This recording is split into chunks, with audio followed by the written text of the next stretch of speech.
Hi friends, assalamu alaikum. இன்னைக்கு நம்ம ஒரே ஒரு உருளைக்கிழங்கு ரெண்டு முட்டையை வச்சு ஈஸியான ஸ்நாக் ரெசிபி எப்படி செய்யறதுன்னு தான் பார்க்க போறோம்.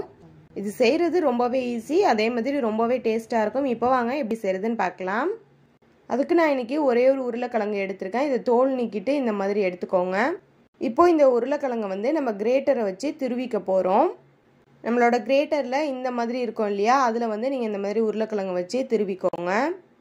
சின்ன சைஸ் உருளைக்கிழங்கா இருந்தால் 2 எடுத்துக்கோங்க, அப்போ தான் கரெக்டாக இருக்கும். இப்போ நான் இந்த ஒரு உருளைக்கிழங்கு ஃபுல்லுத்தையுமே வந்து துருவி எடுத்துட்டேன். இப்போது துருவி எடுத்ததுக்கப்புறமா ஒரு பவுல் எடுத்துக்கோங்க. இப்போது இதில் வந்து நம்ம எடுத்து வச்சிருக்க 2 முட்டையை வந்து உடச்சி சேர்த்துக்க போகிறோம். இப்போது இதில் கொஞ்சமாக ஒரு பிஞ்ச் அளவுக்கு மஞ்சள் தூள் சேர்த்துக்கோங்க. இப்போது இதுக்கு தேவையான அளவுக்கு உப்பு சேர்த்துக்கோங்க. நான் வந்து 1/2 டீஸ்பூன் அளவுக்கு சேர்த்துருக்கேன். இப்போ இது எல்லாத்தையுமே சேர்த்துட்டு நல்லா இந்த மாதிரி வந்து மிக்ஸ் பண்ணி பீட் பண்ணி விட்டுக்கோங்க. அவ்வளோதான். இப்போ ஏற்கனவே நம்ம வந்து உருளைக்கிழங்கு வந்து துருவி வச்சுருக்கோம் பார்த்தீங்களா, அதை வந்து இந்த முட்டையோட அப்படியே சேர்த்துக்கோங்க. இப்போ இதில் ஒரு கரண்டி அளவுக்கு கோதுமை மாவு சேர்த்துக்கோங்க. நான் வந்து பெரிய கரண்டியால் ஒரு கரண்டி சேர்த்துருக்கேன். இது கூடவே இந்த மாதிரி கியூப்பில் வரும் இல்லையா, அந்த சீஸ் வந்து நான் எடுத்திருக்கேன். உங்கள்கிட்ட எந்த சீஸ் இருக்கோ நீங்கள் எது வேணாலுமே எடுத்துக்கலாம். உங்களுக்கு தேவையான அளவுக்கு நீங்கள் எடுத்துக்கோங்க. நான் வந்து 1 கியூப் அளவுக்கு எடுத்து இந்த மாதிரி உதிர்த்து சேர்த்துக்கிறேன். சீஸ் வந்து ஆப்ஷனல் தான், விருப்பம் இருந்தால் சேர்த்துக்கோங்க, அப்படி இல்லைனா ஸ்கிப் பண்ணிக்கோங்க. இப்போது இந்த சீஸையும் சேர்த்துட்டு நல்லா ஒரு வாட்டி கலந்து மிக்ஸ் பண்ணி விட்டுக்கோங்க எல்லாத்தையும் ஒன்றா. உங்களுக்கு காரம் தேவைப்பட்டுச்சுன்னா இதில் வந்து நீங்கள் பச்சை மிளகா கூட கட் பண்ணி சேர்த்துக்கலாம். சின்ன குழந்தைங்கள்லாம் சாப்பிட்றாங்கன்னா பச்சை மிளகா சேர்க்காதீங்க, எடுத்து போடுறதுலேயே அவங்க வந்து சாப்பிட மாட்டாங்க. இப்போ வந்து ஒரு பேன் அடுப்பில் வச்சுக்கோங்க. அதில் வந்து 1 ஸ்பூன் அளவுக்கு ஆயில் சேர்த்துக்கோங்க. இப்போ இந்த ஆயில் எல்லா பக்கமும் படுற மாதிரி இந்த மாதிரி ஸ்ப்ரெட் பண்ணி விட்டுக்கோங்க. இப்போ நம்ம மிக்ஸ் பண்ணி வச்சுருக்க இந்த உருளைக்கிழங்கு முட்டை பேஸ்ட்டை இதில் வந்து அப்படியே சேர்த்துக்கோங்க. இதை சேர்த்துட்டு ஒரு கரண்டியை வச்சு நல்லா இந்த மாதிரி வந்து சமப்படுத்தி விட்டுக்கோங்க.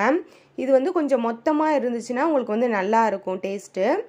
ரொம்ப வந்து தட்டி ஃப்ளாட் ஆக்கிட வேணாம், ஓரளவுக்கு வந்து கொஞ்சம் மொத்தமாக இருக்கிற மாதிரி பார்த்துக்கோங்க.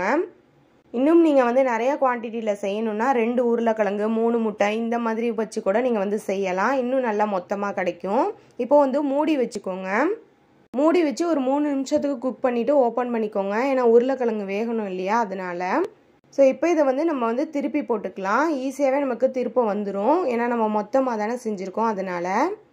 ஸோ அடிப்பக்கம் ஃபுல்லாகவே வந்து சூப்பராக வெந்துருச்சு, உங்களுக்கு பார்க்கும்போதே தெரியும்.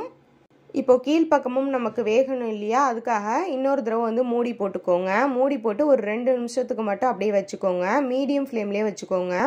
இப்போ 2 நிமிஷத்துக்கு அப்புறமா அடுப்பை ஆஃப் பண்ணிவிட்டு ஓப்பன் பண்ணிக்கோங்க. இப்போ நம்ம இதை எடுத்து பிளேட்டில் ட்ரான்ஸ்ஃபர் பண்ணிக்கலாம். பாருங்கள் எவ்வளோ சூப்பராக வந்திருக்குன்னு, பார்க்கும்போதே சாப்பிடணும்னு தோணும், அவ்வளோ வந்து சூப்பராக இருக்கும். அதே மாதிரி டேஸ்ட்டும் ரொம்பவே சூப்பராக இருக்கும். குழந்தைங்கள்லாம் ரொம்பவே விரும்பி சாப்பிடுவாங்க. பாருங்கள் நம்ம வந்து இந்த அளவுக்கு மொத்தத்தில் வந்து செஞ்சுருக்கோம். இதை விடவே நீங்கள் வந்து கொஞ்சம் மொத்தமாக கூட செஞ்சுக்கலாம்.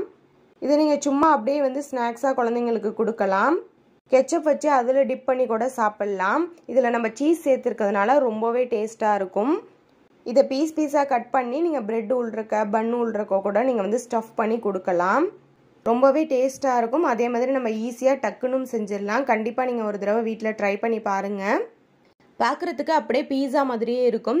பீஸாவில் மேலே சீஸ் இருக்கும் இல்லையா, அதே மாதிரி கூட நீங்கள் வந்து அடுப்புலேயே அந்த பாத்திரத்துலேயே வச்சுட்டு நீங்கள் வந்து மேலே சீஸை துருவி போட்டுக்கலாம். ஸோ ஒரு நிமிஷத்துக்கு மட்டும் மூடி வச்சிங்கன்னா அந்த சீஸ் எல்லாமே நல்லா மெல்ட் ஆகி மேலே டாப்பிங்ஸ் மாதிரி நமக்கு கிடச்சிரும். ஸோ குழந்தைங்களுமே பீஸான்னு சொல்லி விரும்பி சாப்பிடுவாங்க. ஸோ கண்டிப்பாக நீங்களும் இந்த ரெசிபியை வீட்டில் செஞ்சு பாருங்கள். செஞ்சு பார்த்துட்டு எப்படி வந்துச்சுன்னு மறக்காமல் கமெண்ட்டில் சொல்லுங்கள். இந்த வீடியோ உங்களுக்கு பிடிச்சிருந்துச்சுன்னா லைக் பண்ணிக்கோங்க. உங்கள் ஃப்ரெண்ட்ஸ் அண்ட் ஃபேமிலிக்கும் மறக்காமல் ஷேர் பண்ணிக்கோங்க. நீங்கள் நம்ம சேனலை இப்போ தான் புதுசாக பார்க்குறீங்க, இது போன்ற யூஸ்ஃபுல்லான வீடியோஸ்லாம் நீங்கள் தொடர்ந்து பார்த்துக்கிட்டே இருக்கணும்னா மறக்காமல் கேஷுவல் ஹோம் வ்ளாக்ஸ் சேனலை சப்ஸ்கிரைப் பண்ணிக்கோங்க.